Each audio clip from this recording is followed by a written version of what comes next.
Bonjour à tous les auditeurs de Torah Box. Avec l'aide de Dieu, nous allons étudier la fête de Hanouka à la lumière des enseignements de Rabbi Nachman de Breslev et plus précisément de son élève Rabbi Nathan. Hanouka. Tout le monde connaît cette fête, le miracle de la fiole d'huile qui a duré 8 jours. Cette fête peut être appréhendée à différents niveaux. Et je vous propose donc une approche Breslev de la fête de Hanouka, basée sur un enseignement du Likutei Halachot de Rabbi Nathan, qui note le fait suivant, c'est que la fête de Hanouka tombe toujours dans les parachiotes, les sections de la Torah, qui parlent de l'histoire de Yosef. Yosef incompris par ses frères, vendu par ses frères, Yosef qui arrive prisonnier en Égypte, qui s'élève, qui va en prison et qui finit finalement comme vice-roi d'Égypte, et toutes les richesses de la terre d'Égypte, qui sont à l'époque toutes les richesses du monde, lui sont données. Donc, l'histoire de Yosef et ses frères, ce n'est pas un hasard si elle est toujours en lien chronologiquement avec Hanouka.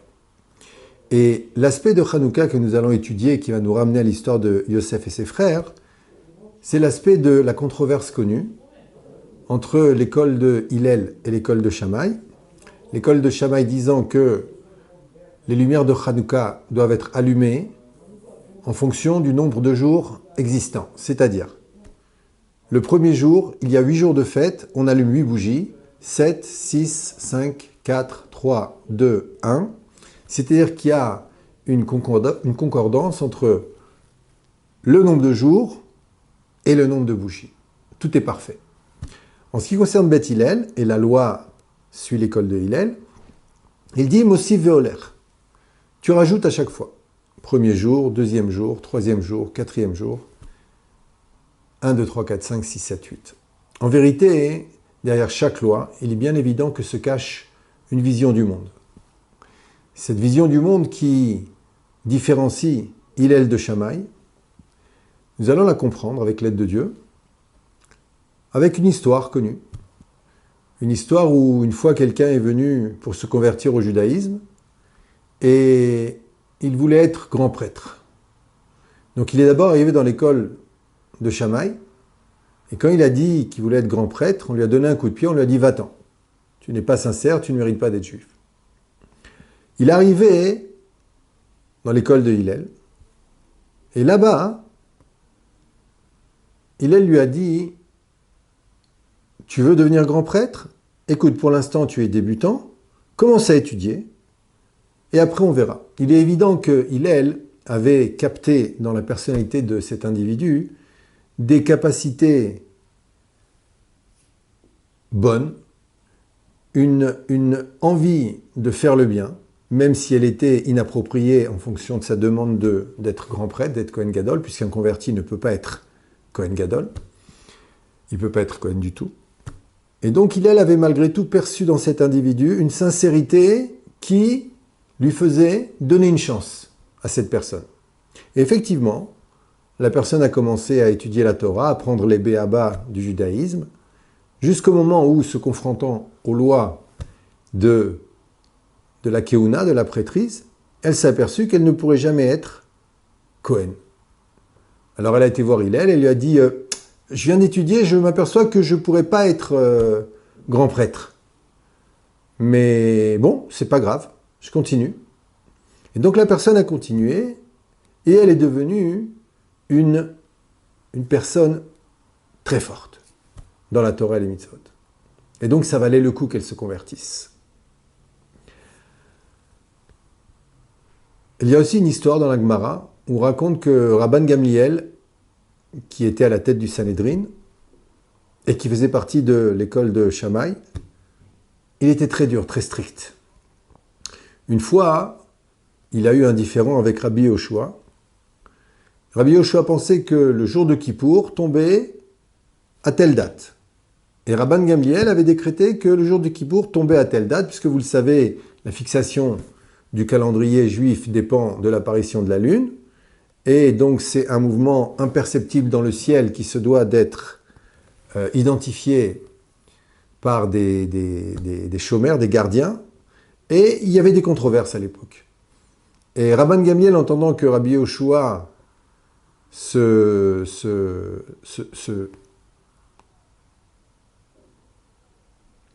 mettait à part de l'opinion de Rabban Gamliel, qui était le chef de l'époque, il a donc, excusez-moi, ma kippa m'en tombe, il a donc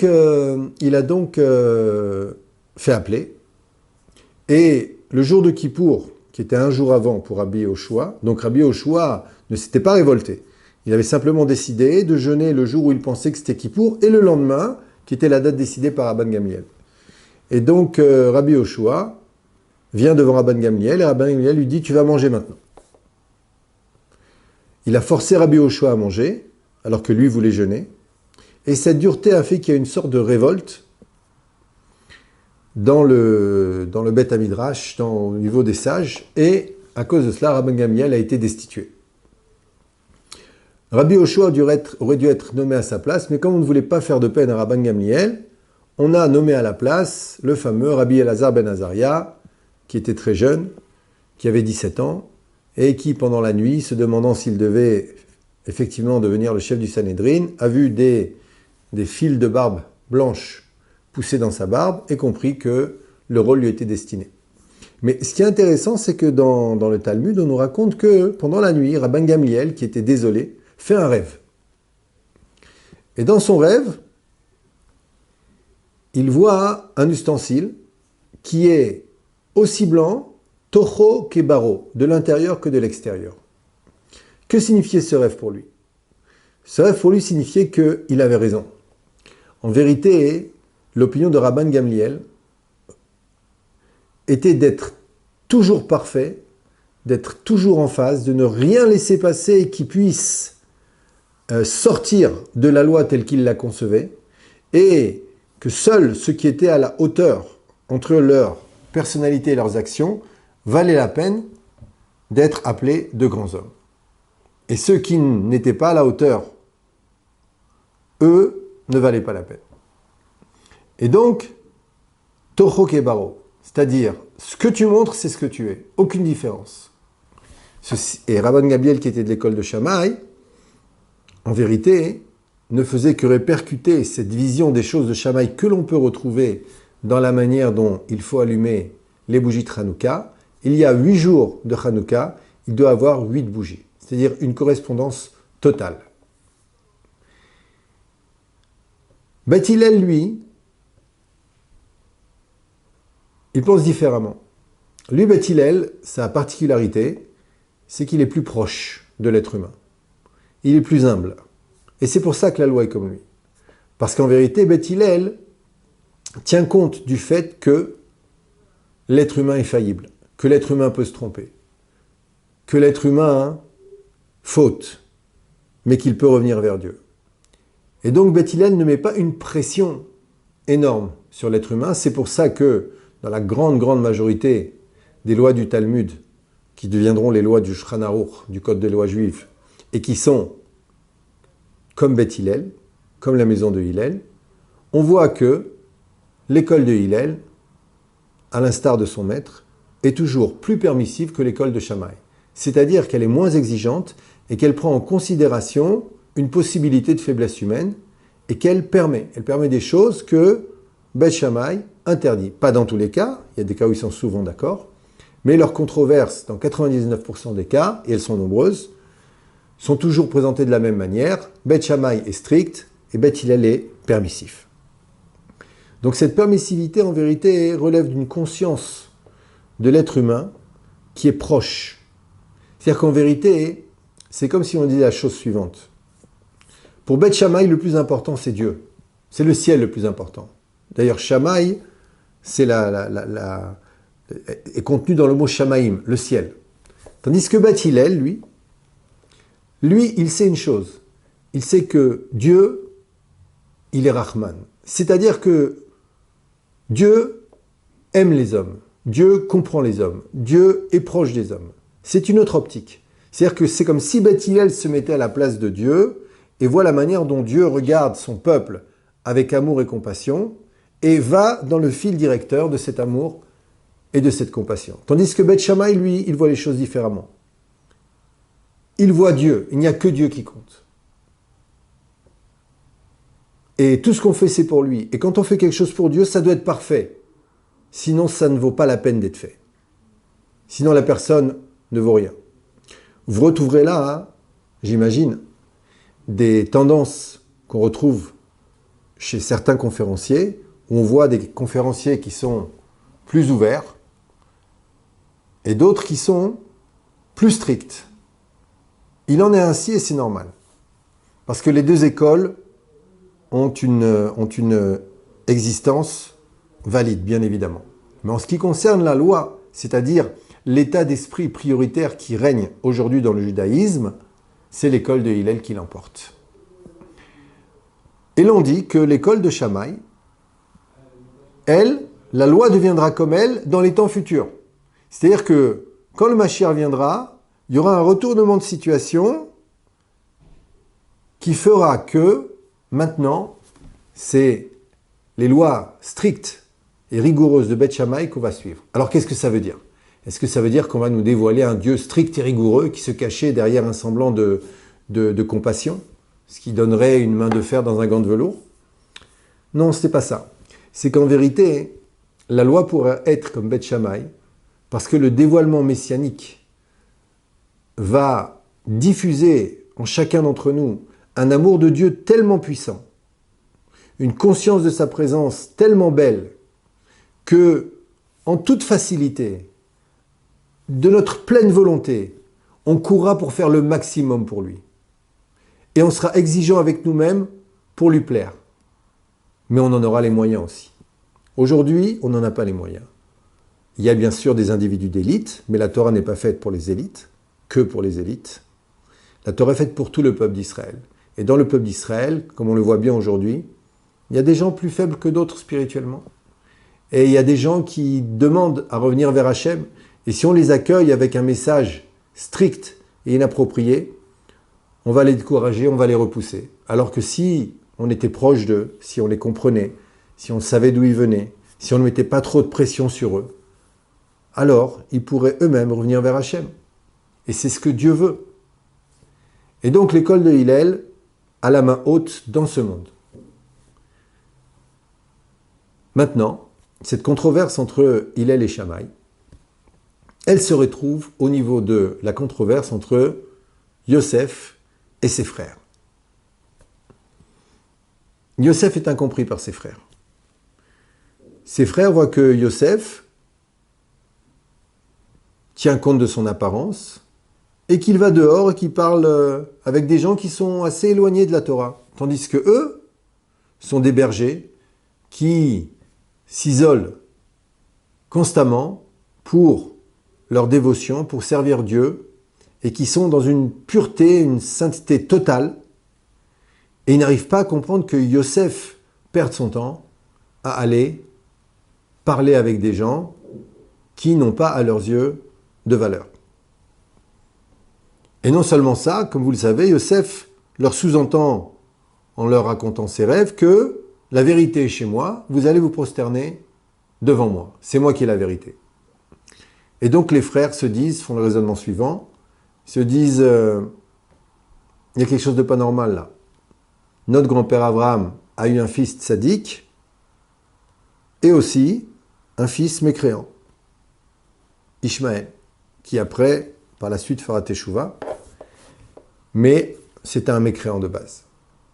Ensuite, notre grand-père Abraham, notre grand-père Yitzhak, lui a eu un enfant mécréant, Esav, et donc maintenant, notre père Yaakov est confronté à la même problématique, et il a un enfant mécréant, et comme Yitzhak avait fait l'erreur à l'époque de préférer Esav à Yaakov, notre père se trompe et donne à Yosef la préférence. Yosef l'a roulé, mais Yosef, on le voit, il est en train de passer du temps à apparemment rien faire. Et donc on sait que, en vérité, c'est un mécréant. Il se trompait bien sûr. Parce qu'en vérité, il y a une donnée de base qui fait que plus une personne peut s'élever, et plus elle peut descendre. Plus une personne comprend en profondeur, et plus elle est capable de descendre et d'expliquer clairement, de faire des choses simples qui contiennent sa compréhension. Comme par exemple, quand une personne connaît très très très bien son sujet, alors elle peut l'enseigner à des enfants. Elle peut descendre aussi bas. De la même manière, lorsqu'un tzaddik est très très très élevé, alors il aura une démarche pour aller vers les gens qui sont éloignés. Il y a des tzaddikim qui sont d'une envergure moindre et qui sont des tzaddikim, bien sûr, mais qui eux n'ont pas la capacité d'aller vers les gens éloignés, qui même parfois les regardent comme étant des mécréants et n'ayant aucune chance, et qui s'isolent parce qu'ils ne peuvent pas se confronter à cette configuration. Et donc, Yosef n'est pas compris par ses frères. Et pour en revenir à l'histoire de Hanouka, on voit que entre la manière d'allumer de Beth Shammai et la manière d'allumer de Beth Hillel, qui correspondent à la vision du monde des frères de Yosef pour Shammai, c'est-à-dire l'excellence ou rien, et la vision de Yosef plus élevée, qui consiste à comprendre l'individu, rentrer dans son monde, accepter qu'il soit faillible, savoir que Dieu veut de lui. Alors pour Yosef, la vision du monde correspond à celle de Hanouka qui nous dit « D'abord tu allumes une bougie ». D'abord allume une bougie. C'est-à-dire que fais ce que tu peux faire. En faisant ce que tu peux faire et en rajoutant petit à petit, tu atteindras la vérité et la perfection des 8 bougies de Hanouka. Perfection qui est demandée par Beth Shammai puisque lui dit on commence par les 8 bougies. Et donc, on peut retrouver dans les lois de Hanouka cette vision des choses. En vérité, la lumière de Hanouka, expliquée par les sages des secrets de la Torah, est appelée Or Ganouz, la lumière cachée. On sait que lorsque Dieu a créé le monde, il a vu que la lumière était bonne, et cette lumière était tellement bonne, tellement belle, qu'il l'a cachée pour les justes, dans les temps à venir. Pourquoi est-ce qu'elle est cachée, cette lumière? Parce que cette lumière, en vérité, c'est une lumière qui peut tout réparer. Et si des mécréants l'utilisaient, alors ils feraient n'importe quoi avec, puisque tout est réparable. Alors cette lumière a été cachée, mais elle appartient aux justes, aux plus grands justes de toutes les générations, qui eux y ont accès. Et cette lumière, elle peut tout réparer. C'est la raison pour laquelle dans la loi juive, explique Rabbi Nathan, on voit que l'on peut mettre de préférence, on doit mettre de préférence la Hanoukia dans un espace entre 3 et 10 tfachim, entre 30 cm et 1 mètre, ou selon d'autres opinions, 24 cm et 80 cm. De préférence, la lumière de Hanouka doit descendre en dessous de 10 tfachim. Pourquoi? Parce qu'en vérité, on voit dans la loi juive que la Shekhinah, la présence divine, ne descend pas en dessous de 10 tfachim. Donc quelque part, on explique que ce qui est en dessous de 10 tfachim correspond à l'univers de ceux qui ne sont pas attachés à la sainteté. Or, la lumière de Hanouka, elle peut descendre dans ces endroits-là et éclairer des endroits où la présence divine, apparemment, ne pouvait pas descendre. C'est-à-dire qu'en vérité, une chance est possible pour tout le monde. C'est ce que nous apprend Hanouka. Une chance est possible pour tout le monde. La lumière de Hanouka, qui est la lumière qui appartient aux tzadikim, elle est cachée et on peut en profiter. C'est un cadeau qui nous est fait, à condition qu'on décide d'allumer une lumière. Peu importe le niveau spirituel qu'on est. Parce que nous sommes importants aux yeux d'Hachem, message dévoilé par Yosef Hatzadik à son époque, puisqu'il se comportait en jouant, mais dans une seule intention, avec des gens qui étaient éloignés à l'époque. La seule intention, c'était de les rapprocher. Et par l'école de Hillel, qui est proche des gens et qui leur donne une chance, comme l'histoire de ce converti dont on a parlé tout à l'heure. Et donc, la lumière de Hanouka descend. On pourrait poser la question, et pourquoi est-ce qu'on ne la fait pas aller au sol? Pourquoi est-ce qu'elle ne peut pas aller en dessous de 3 tfachim, de 30 cm ou 24 cm, selon les opinions? La réponse, c'est parce que ces 3 tfachim correspondent à la volonté humaine, au libre arbitre. C'est-à-dire qu'il y a un endroit où Dieu n'intervient pas, c'est-à-dire chez l'individu, le libre arbitre de décider d'aller vers lui ou pas. On ne peut pas, avec la lumière de Hanouka, prendre quelqu'un de force et le ramener vers Dieu. Ce serait le contraire de la nature humaine qui est basée sur l'exercice du libre arbitre. Et donc, la fête de Hanouka, c'est une fête d'espoir. Le vrai miracle, c'est la teshuva, en vérité.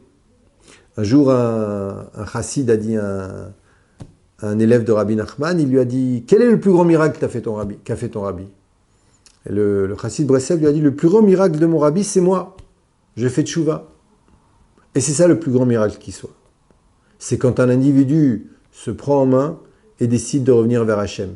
Et bien que il soit tombé là, il soit tombé, il ait fait ce qu'il ait fait, il faut qu'il sache une chose. S'il décide de rechercher en lui la lumière de l'espoir et de commencer à agir en fonction de ses possibilités, en fonction de ses moyens, peu importe son niveau, et produire des efforts en direction de Dieu, des prières dans sa langue maternelle, des appels au secours, des mitzvot tels qu'il peut les faire.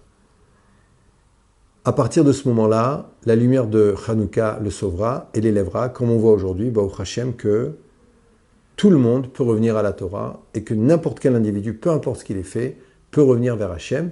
C'est la lumière de Hanouka, elle nous concerne tous, du plus élevé spirituellement au plus petit spirituellement, parce que même les gens les plus élevés ont aussi à leur niveau des combats à mener et une obscurité qu'ils doivent éclairer par la lumière de Hanouka. Et donc cette lumière-là, c'est une lumière bénéfique, c'est une lumière douce. Je vous conseille donc, quand vous allumez les bougies, de rester autour des bougies. La première demi-heure est un moment très propice pour parler à Dieu, lui demander tout ce qu'on a besoin de faire et surtout ne pas faire l'erreur, une fois qu'on a allumé, de partir et de vaquer à ses occupations, mais rester en famille, prier, passer des bons moments ensemble et profiter de la lumière de Hanouka afin qu'elle nous éclaire toute l'année, Bezrat Hashem, pour qu'on puisse tous revenir vers Hashem. Ad biat Mashiach Tzidkenu, bimira biamenu. Amen.